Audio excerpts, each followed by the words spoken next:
Alright, magandang araw sa inyong lahat mga kapatid. Kamusta naman ang mga buhay-buhay nyo dyan? So ito, pag-uusapan natin mga kapatid na tila ba nagkalaglagan na ang mga dating magkakaibigan mga tol, no?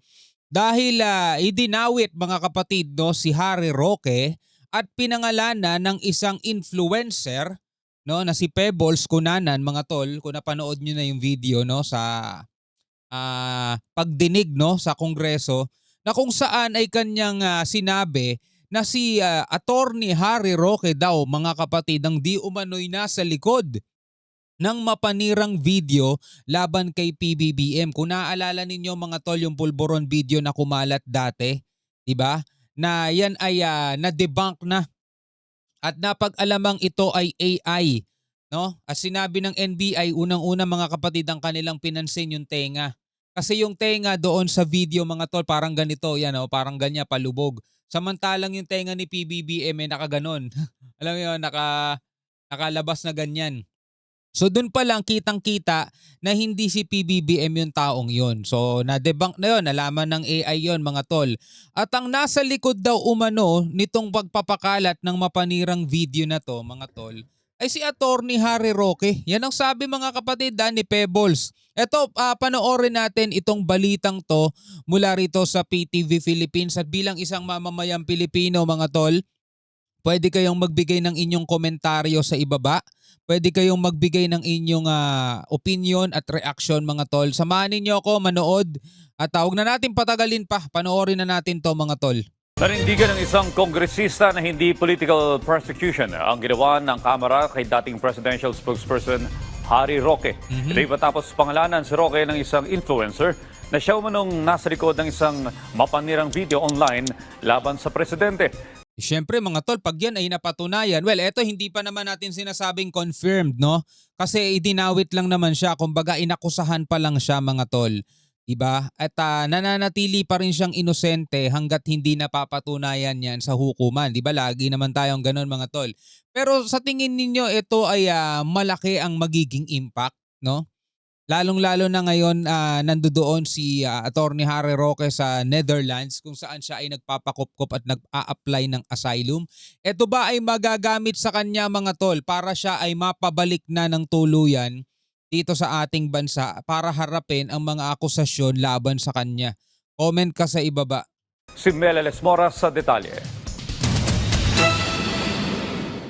Dapat na talagang umuwi si dating presidential spokesperson Harry Roque dito sa Pilipinas. Yan ang iginiit ng Makabayan Block ng Kamara matapos masangkot ni Roque sa isa na namang kontrobersya. Sa pagdinig ng House Tri Committee, tahasang ibinunyag ng nagpakilalang influencer na si Vicente Bencalo Pebbles Cunanan na si Roque umano. Ito yung dati nilang kasamahan na si Talakera mga tol. At isang video na panood ko, si Maharlika at si Roque nag-uusap. Ang sabi pa nga ni Roque ay bumaliktad daw si Pebbles ng 360 degrees. Kung titignan natin mga tol, mali yung 360 degrees dapat 180 degrees lang. Sumobra. Kasi pag 360 degrees, bumalik siya kung saan siya nanggaling. No, medyo nalito lang doon no, si Harry Roque mga tol. 180 degrees lang naman dapat.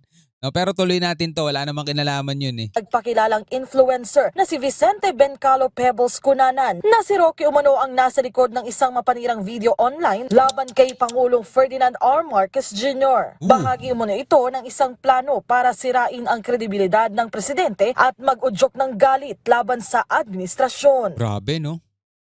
Kung may mga ganun silang kung totoo man mga tol kung may mga ganun silang agenda, kung may mga ganun silang plano, 'di ba? Eh hindi maganda mga tol. At ang kumbaga mapapahamak o masisira mga tol, etong ating bansang Pilipinas. Para lang sa mga pansariling interes mga tol, no? Sana hindi totoo, pero kung totoo man 'yun mga tol, talagang kailangan managot kung sino yung mga dapat managot mga tol. 'Di ba? Kasi kung gusto mong makakuha ng kapangyarihan, kung gusto mong makakuha ng pwesto, 'di ba kailangan mong ipakitang karapat-dapat ka. Kailangan ipakita mo sa mamamayang Pilipino na ikaw yung kailangan ng bansa para mag-ahon. Hindi sisirain mo yung isang tao, Hindi yung gagawa ka ng mga katulad nito, itong mapanirang video na 'to na nagpupulburon daw si PBBM mga tol, 'di ba? Tuloy natin. Bagamat sa isang pahayag, mariin na itong itinanggi ni Roque at iginiit na political persecution na naman umano ito. Siyempre wala namang magsasabing, bakit? Totoo yun. Ako talaga nasa likod niya. No, di ba? Wala namang magsasabing ganun mga kapatid. Pero again, ulitin ko sa inyo for the sake of patas lang tayo mga tol. Hanggat hindi napapatunayan lahat ng akusasyon ay hindi pa rin natin masasabing totoo. Okay? So, tuloy natin. Tutol naman dyan si House Deputy Minority Leader Franz Castro. Tingin ko hindi naman yun political persecution kasi kailangan niya talagang harapin yung mga tinatanong sa committee at yung proper venue for that ay dito sa House of Representatives. Para naman sa isa pang Makabayan Bloc member na si Kabataan Party List Representative Raul Manuel, kesa magtago, dapat ay patunayan na lang ni Roque ang kanyang mga pahayag. Etong Makabayan Block mga tol, hindi rin mga pro Marcos to tatandaan nyo mga tol, di ba? At kahit ang PBBM inaatake din ito mga to. Well, ganun naman talaga sa politika mga kapatid. Pero sa pagkakataong ito kalaban din nila si Roque mga kapatid. At hindi naman siguro dahil sa kalaban o dahil sa ayaw kaya nila tinatarget, meron naman din talagang kasing grounds na pagbabasehan. Merong akusasyon laban sa kanya. Diba, meron nagsasabing siya ang nasa likod ng mapanirang video na yun, nararapat lang din naman talagang harapin niya ni Atty. Harry Roque, diba? Pero tulad nga nung sinabi kanina ni Roque, ito daw ay isang political persecution mga tol. Anong masasabi ninyo tungkol dun sa bagay na yun? No, comment kayo sa ibaba. Di ba yun nga yung sabi nila, we are a sovereign country, kung ano yung mga issues sa sariling bansa, dapat primary dito sinasettle, di ba? So, yun yung ginagamit nila sa maling paraan para depensahan si Rodrigo Duterte. Kaya yun din yung gusto nating ibalik sa kanya. Oy, magandang point yun. Magandang point yun. Ba't siya nagsisik ng protection sa ibang mga bansa?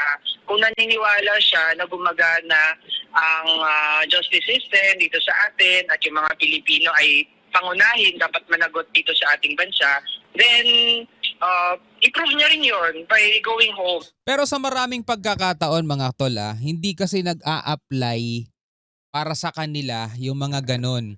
Pag against sa kanila, mga kapatid, siyempre kukuha sila ng proteksyon.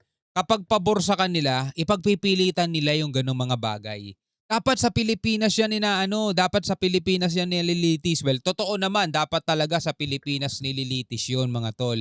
And kung may paniniwala namang ganun si Harry Roque, di dapat bumalik siya sa Pilipinas para litisin, di ba? O para sagutin yung mga akusasyon sa kanila. Parang ganito yan mga tol, wala yang pinagkaiba sa ganito.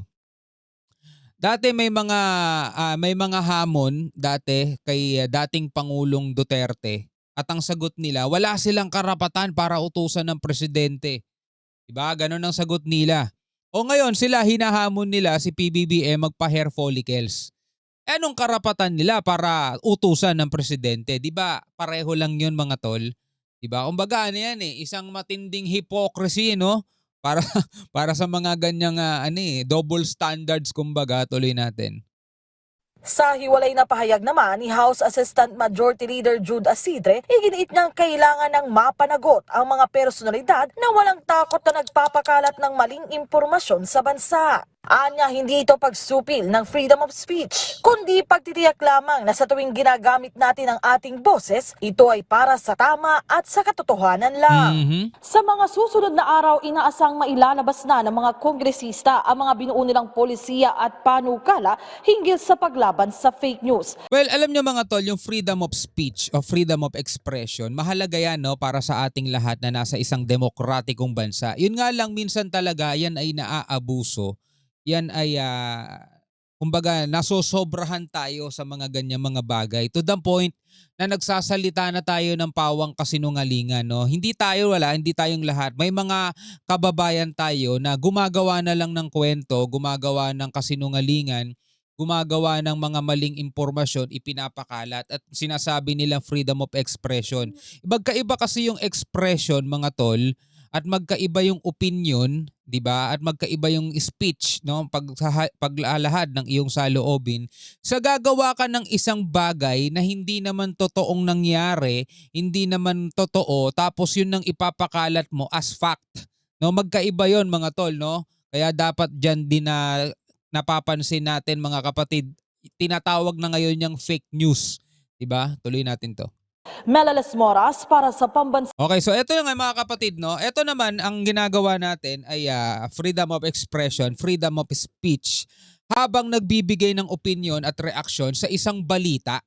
'Di ba? Wala tayong sinasabing mga bagay o inimbento lang nating mga pahayag na mula sa atin. Ito ay patay lamang sa ating mga napapanood, mga tol, no? Ikaw pwede ka rin magbigay ng iyong reaksyon, komentaryo sa ibaba. Anong masasabi mo dito sa pag-akusa o pagsasabi ni Pebbles Cunana na si Harry Roque nga ang nasa likod, mga tol, ng mapanirang video laban kay PBBM. Kung totoo man, ano kaya ang parusa na nararapat para sa kanya? Disbarment ba? O anong mga bagay na kayo na bahala mag comment sa ibaba. Hanggang sa muli mga tol, ako nga pala si Shobal D. Peace out.